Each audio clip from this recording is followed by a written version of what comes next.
Bien, el ministro del Interior, Rogelio Frigerio. Ministro, la primera pregunta que le quiero hacer tiene que ver con, obviamente, con algo que pasó hoy. ¿Qué consiguió el gobierno con este compromiso de los empresarios de no despedir gente por 90 días? Bueno, buenas noches. Lo que consiguió fue expresar algo que ya sabíamos, que había un compromiso del empresariado, no solo de no disminuir la planta de personal de sus empresas, de acrecentarla, porque lo que vemos todos los días es decisiones de inversión y de generación de empleo en la Argentina y trabajamos... Pero esa generación no está ahora. Las inversiones tardan en implementarse. Venimos de un problema estructural del empleo en la Argentina y esto hay que recordarlo. Hace casi 5 años que en la Argentina no se crean empleos del sector privado. Y no de un día para el otro resolver este problema estructural es imposible. Pero no es un tema nuevo, no es que desde el 10 de diciembre tenemos este problema.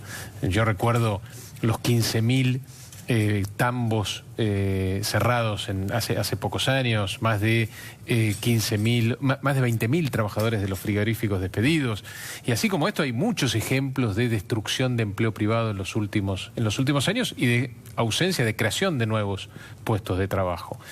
Nosotros hemos decidido que este sea una de las prioridades de nuestro gobierno, porque para disminuir la pobreza no hay otra que generar inversión y trabajo. Y el presidente trabaja las 24 horas para lograr este objetivo. Por eso es que entendíamos que una ley como la que se propuso y la que tiene media sanción en el Senado, iba en contra de este objetivo, generaba desconfianza, generaba sobre todo en las pymes temores a la contratación de nuevos empleos y también generaba de alguna manera desde el exterior, que por primera vez en mucho tiempo, diría en más de una década, nos están viendo y están viendo a la Argentina como posible destino de inversiones, también una mala señal. Por eso el presidente se opone a esta ley y lo de hoy con los empresarios es de alguna manera cristalizar, transparentar que no hay decisiones de despido en el sector empresario. Ahora, ¿por qué estaban los gremialistas? Porque también los quisimos invitar, digamos, tenían una charla casi en paralelo, una hora antes, que se hizo larga también, donde el presidente les explicó esto, les dijo, bueno, si no creen en los empresarios, crean en mí, en un presidente que tiene como un objetivo fundamental de su gobierno la generación de puestos de trabajo. ¿Y qué le dijeron los gremialistas? Bueno, seguimos trabajando y seguimos conversando con ellos. Ellos habían avanzado, una parte importante del sindicalismo había avanzado muy fuerte en el apoyo a esta ley. Y yo creo que lo importante es dialogar, lo importante es que el presidente tenga la oportunidad de explicar las razones por las cuales no considera que esta ley le sirva a los argentinos. Y él también en esto es muy claro, no está acá para quedar bien ni para pactar, está para solucionar problemas y eso es lo que está haciendo desde el 10 de diciembre. Ahora, ¿qué va a pasar con la ley en diputados? Bueno, está pasando porque... Por eso, ¿qué va a pasar a partir de este hecho de hoy, digo? Bueno, ¿Qué espera usted que pase? Que se genere un debate que en el Senado no se generó, donde se escuchen todas las voces de las pymes, las voces del resto de los empresarios, también gobernadores, con los que yo a veces me comunico sobre este tema y también plantean que ellos, además con la experiencia del pasado, no ven a esta ley como una ley que solucione un problema estructural como el que tenemos en el empleo productivo. Intendentes... y gremialistas, yo creo que hace falta debatir más este tema y en el Senado esta ley pasó muy rápido. A ver, yo lo que veo que en diputados el bloque peronista, digamos, oficial y kirchnerista está muy decidido a seguir con esta ley. El bloque oficialista está decidido a no aprobar ninguna ley y queda en el medio el bloque de Sergio Massa, que es el que va a torcer la votación para un lado o para el otro. A ver, nosotros no es que estamos decididos a no aprobar ninguna ley. Queremos leyes que promuevan el empleo. Y de hecho eso es lo que estamos haciendo. Pusimos en discusión en el Congreso una ley del primer empleo. ¿Votaría en esta con modificaciones, la que aprobó el Senado? A ver, no vamos a votar y ni acompañar leyes que entorpezcan el proceso de inversión que se está generando en la Argentina. Lentamente, por supuesto, porque de nuevo venimos de más de 5 años de parálisis en la economía y de incapacidad de nuestra economía de generar nuevos empleos. Pero eso se tuvo un punto de inflexión el 10 de diciembre. Tenemos un presidente que tiene como principal objetivo la disminución de la pobreza a través de la inversión y de la generación de empleo. Y nada que entorpezca este proceso podemos nosotros acompañar, por supuesto. Ahora, supongamos, ministro, que esta ley se aprueba tal como vino del Senado por la Cámara de Diputados y se convierte en ley. ¿Qué hace el presidente? Bueno, el presidente en esto fue claro también. Va a usar sus facultades y la va a vetar. La va a vetar. Ministro, hay otro tema, que son los gobernadores, que según tengo entendido, los gobernadores peronistas están muy enojados porque dice que el gobierno no cumplió con la promesa de mandarle dinero extra por el adelanto del aumento de la coparticipación que le había prometido a principio de año. No, a ver, los gobernadores están preocupados con el federalismo en la Argentina, que en la década pasada se deterioró de una manera... ¿Le mandaron la plata o no? Le mandamos casi prácticamente toda la deuda de la obra pública, que es una de las cosas que a ellos más les importa, como a nosotros, porque es lo que genera empleo del bueno. Recordemos que el gobierno anterior, durante el 2015, no pagó la mitad de las obras de infraestructura en la Argentina. La mitad de las obras de la Argentina no recibieron un solo peso en el 2015 y la totalidad de la obra pública en la Argentina, desde septiembre a esta parte, no recibe un peso. Así encontramos el país nosotros. Y por supuesto, y no es casualidad, que la UOCRA y la Cámara Argentina de la Construcción denunciaron que el peor mes en términos de destrucción de empleo en la construcción fueron noviembre y diciembre. Ya enero y febrero fueron un poco mejor y en marzo revertimos la tendencia y empezamos a generar empleo y a generar empleo que compensara la destrucción de los meses anteriores. Después está, por supuesto, el tema de la discusión de los recursos. Sí, pero ustedes se habían comprometido a un 3% adicional. No, pero ese compromiso está, estamos... No, porque bueno, no es automático, tenemos que firmar convenios con las provincias.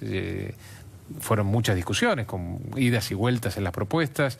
Nosotros ya tenemos una propuesta final que se la planteamos a los gobernadores y ya hay muchos gobernadores que han manifestado su interés en firmar en estos días. Independientemente de eso, lo que firmemos va a ser retroactivo, es decir, no es que pasa un día y las provincias pierden plata. Esto arranca el 1 de enero de este año. Ahora, usted atribuye, porque en el Senado fue importantísima la votación por la ley antidespidos, que todos sabían que al presidente no le gustaba. Sin embargo, prácticamente el peronismo arrasó votando esta ley. ¿Usted cree que esto tiene que ver más con el tema del empleo o con estas preocupaciones de los gobernadores que no hicieron nada para frenar a los senadores? Yo creo que con ninguna de las dos cosas.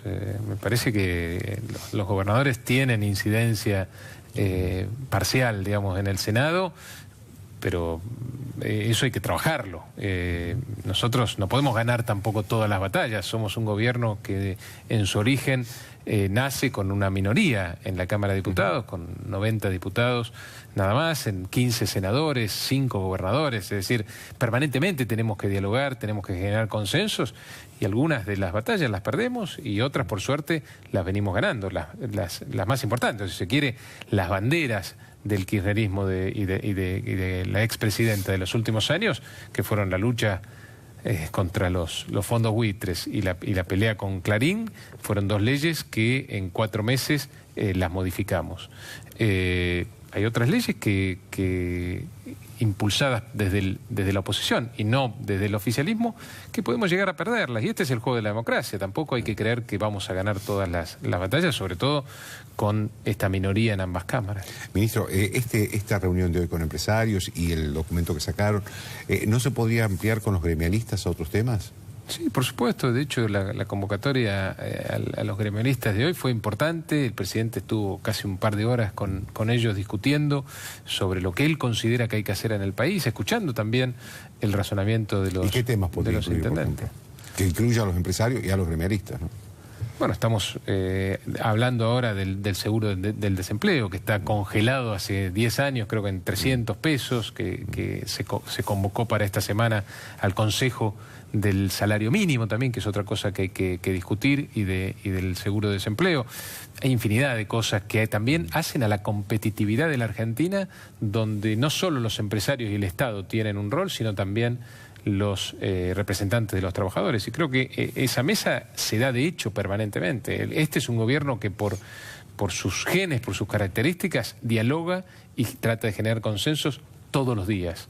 Y dialogamos con todos los sectores, los sindicalistas, los empresarios, los gobernadores, los intendentes. Estamos permanentemente dialogando y tratando de ver dónde encontramos coincidencias para apuntalarlas y transformarlas en leyes o en acciones concretas que solucionen también problemas concretos de los ciudadanos. Usted es ministro del Interior, pero también es economista, así que quiero hacer una pregunta que hoy es tal vez la principal prioridad de la sociedad, que es la inflación. ¿Cuándo terminamos con esta inflación tan alta? Bueno, venimos de una década con una inflación acumulada del 700%, con algunos productos básicos para nuestro consumo, el consumo de los argentinos, como la carne o la yerba, de más de 1000% en la última década. Somos o pertenecemos al club del 1% de los países del mundo con alta inflación.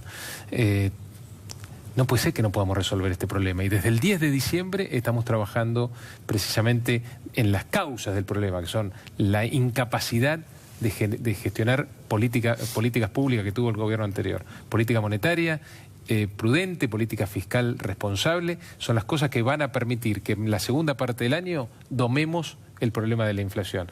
Abril fue seguramente el peor mes, en función de que también fue un mes donde impactó de lleno el reacomodamiento tarifario.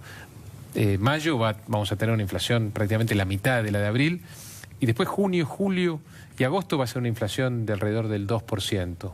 A partir de septiembre, el presidente del Banco Central también planteó que ya vamos a tener una inflación menor del 2%. Y esa va a ser la inflación también, una inflación cercana al 1% que nos va a acompañar el año próximo. Y ya en el 2018 vamos a tener una inflación similar a la de los países vecinos, no tenemos dudas, porque estamos actuando en las causas verdaderas de la inflación. Y mientras tanto, como sabemos que el Estado también tiene una responsabilidad para cuidar que no haya empresarios que aprovechen esta situación y hagan avivadas, tenemos desempolvamos la Ley de Defensa de la Competencia, la Ley de Defensa del Consumidor, y tenemos los precios cuidados, ahora 12, en activos, porque entendemos que también tiene que haber un acompañamiento en el mientras tanto hasta que domemos este flagelo de la inflación. Ministro, usted sabe que lo que yo noto es que, digamos, muchos sinceramientos tarifarios, la gente no comprendió, porque sabía que estaba pagando tarifas irrisorias. Ahora, hay un aumento último que me parece que la gente no lo entendió mucho, que es el 10% al precio de la nafta. ¿Se justificaba ese aumento? No es una tarifa, ¿no? Digamos, no es una diferencia, tarifa, no es una diferencia del resto, y es un precio que acompaña... Pero la gente lo toma como tarifa, ¿eh? Bueno, digo, para aclararlo. Claro. Y es un precio que acompaña el valor del dólar, históricamente lo hizo. Sí, pero uno ve que el resto del mundo va... un reacomodamiento, una unificación del tipo de cambio en un valor distinto al que había antes, y esto siempre, históricamente, en la Argentina tuvo su impacto en el precio del petróleo. Además, tengamos en cuenta que nosotros heredamos uno de los precios de combustibles más contaminados, si se quiere, por los impuestos. Esto es cierto. Y eso también lo tenemos que ir corrigiendo. Por supuesto que no lo vamos a hacer en poco más de 4 meses, pero... Claro, pero llegamos a una situación en la que, a ver, se paga la nafta más cara que en Uruguay y Chile. No, se paga menos que en Uruguay, se paga un poco más que en Chile y un poco más que en Brasil, pero de nuevo, lo que pagamos es gran parte de eso impuestos. Claro, a una industria subsidiada, ¿no? Como la petrolera. A una industria subsidiada que, de nuevo, otra cosa heredada, que vamos a ir transformando en el tiempo. Ya los petroleros saben que esto se termina el año que viene, que vamos a ir a un precio internacional, y en el interín decidimos, sí, mantener un subsidio para cuidar fuentes de trabajo en lugares también delicados de la Argentina, donde no hay muchas alternativas al trabajo en el petróleo o el gas. Y eso también forma parte de las decisiones de gobierno y formaron parte de negociaciones arduas entre el sector petrolero, los gremios petroleros y el Estado. Y la verdad que hasta ahora hemos tenido bastante éxito y hemos podido cuidar esas fuentes de trabajo que en los lugares donde están, que es básicamente la Patagonia, tienen un sentido también geopolítico, social, trascendente, por lo menos para nosotros, que vemos el todo como gobierno nacional. A ver, le hago una última pregunta y contésteme cortito, pues se me está acabando el tiempo. Una es, hay una versión insistente en los medios periodísticos de que hay dos líneas en el gobierno sobre los juicios de corrupción. Una dice que un sector quiere que se avance y otro sector quiere pararlo. Porque no le convendría a la política, no por ninguna otra razón. ¿Usted qué dice sobre eso? Yo lo que tengo es la palabra del presidente. El presidente ha dado claras señales a la justicia de que la justicia tiene las manos totalmente libres, desatadas, para investigar el pasado y que vayan a la cárcel los corruptos y que devuelvan la plata también, que eso es quizás tan o más importante, pero también investigar el presente. Es el reclamo social, obvio. Y, es el reclamo, y también tienen las manos libres para investigar el presente, para devolverle la confianza a la gente de que hay un poder independiente del Ejecutivo, no intervenido por el Poder Ejecutivo, que está para controlar a los otros poderes. De nuevo, en el pasado, pero también en el presente. Gracias, ministro. Gracias por la invitación. Una pausa.